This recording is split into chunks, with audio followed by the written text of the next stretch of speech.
Welcome to ప్రజానేత్ర న్యూస్కి స్వాగతం. ప్రస్తుతం మనం పాలకొల్లు మండలం ఉల్లంపరు గ్రామంలో ఉన్నాము.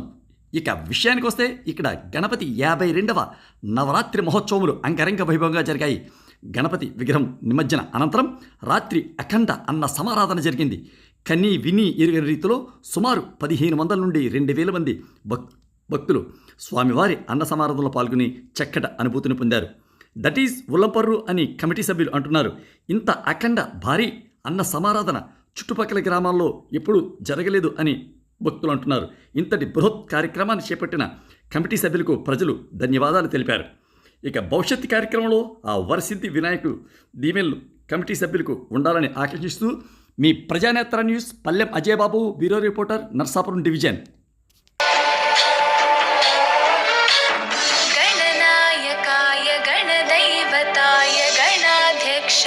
धीमहि गुणशरीराय गुणमण्डिताय गुणेशानाय धीमहि गुणातीताय गुणाधीशाय गुणप्रविष्टाय धीमहि एकदन्ताय वक्रतुण्डाय गौरीतनयाय धीमहि गजेशानाय भालचन्द्राय श्रीगणेशाय धीमहि एकदन्ताय वक्रतुण्डाय गौरीतनयाय धीमहि गजेशानाय भालचन्द्राय श्रीगणेशाय धीमहि.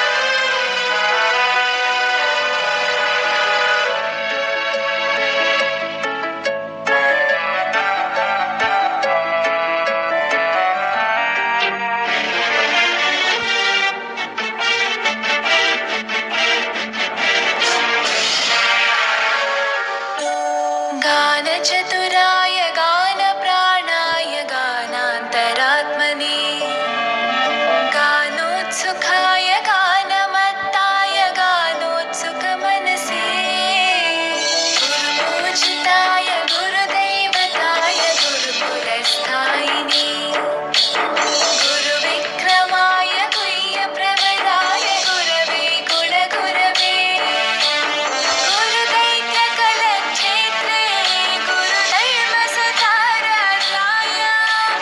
गुरुपुत्रपरित्रात्रे गुरुपाखण्डखण्डकाय